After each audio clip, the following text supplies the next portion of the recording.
C'est maintenant frère Thierry Hubert, dominicain et producteur du Jour du Seigneur, qui va prononcer l'homélie.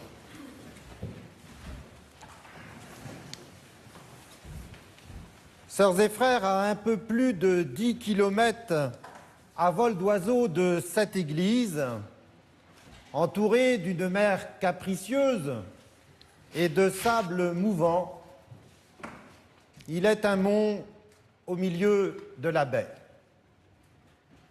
Depuis Saint-Jean-le-Thomas, on aperçoit la face nord de sa silhouette, derrière le rocher de Tomblaine.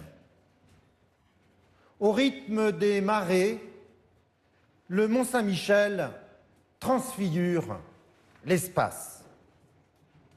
Et dans une variation de bleu, ciel et de mer, baigné dans une lumière à nul autre pareille ou enveloppé d'une épaisse brume, le mont, depuis plus de 1300 ans, aimante les pèlerins, les pieds dans la vase et les yeux fixés sur la flèche, elle qui pointe le ciel et accueille l'archange.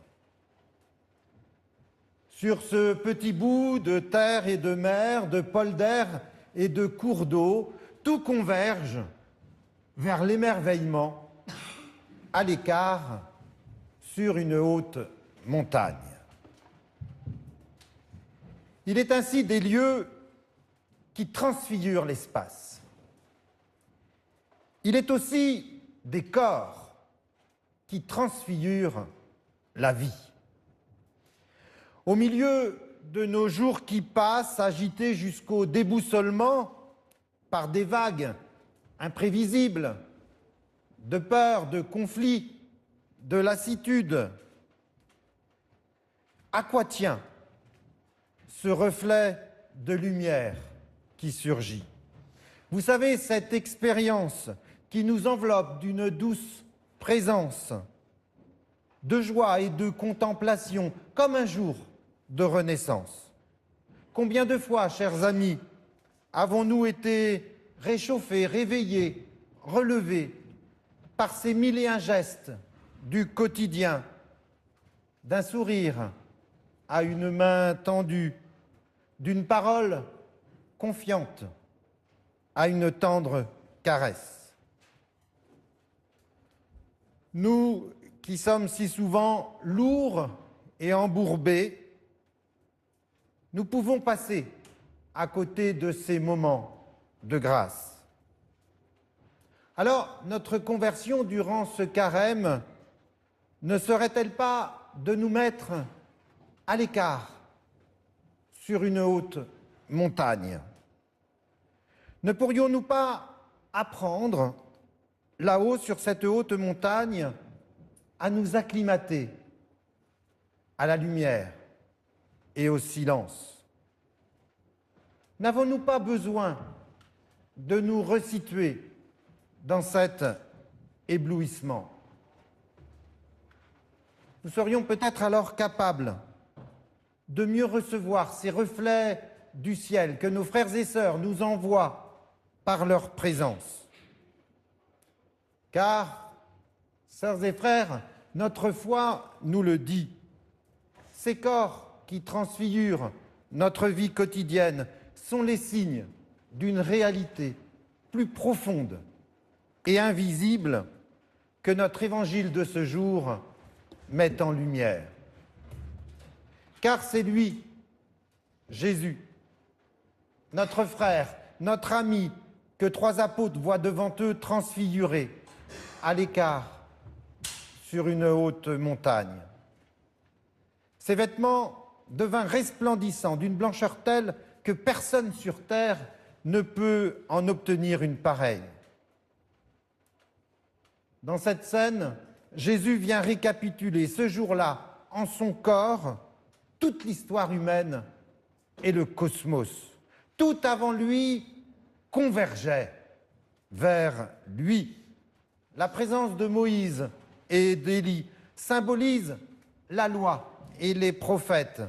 Et on comprend alors qu'ils sont comme les prémices de ce que lui, Jésus, allait révéler en son corps. Cette lente préparation du peuple hébreu, de génération en génération, s'est faite au gré d'une itinérance souvent chaotique.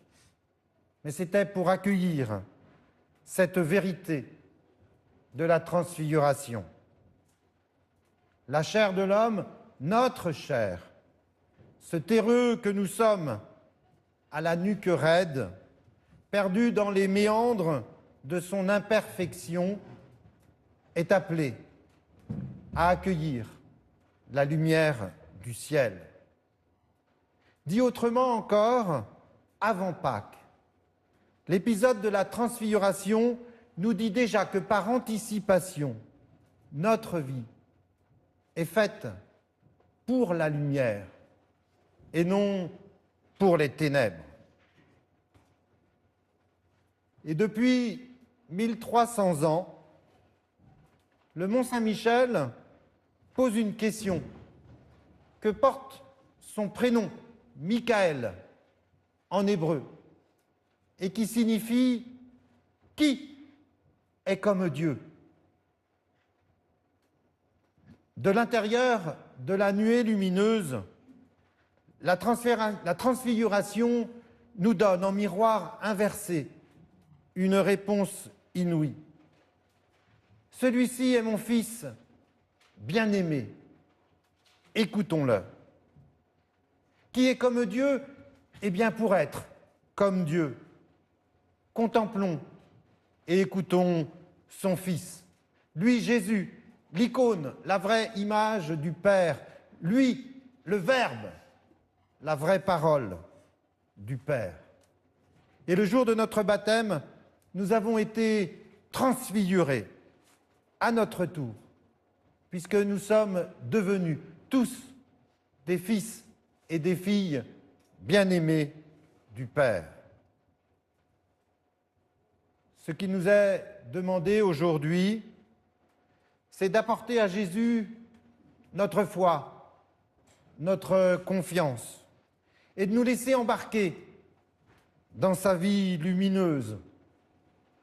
Alors, nous pourrons entendre de sa bouche « Ta foi t'a sauvé ».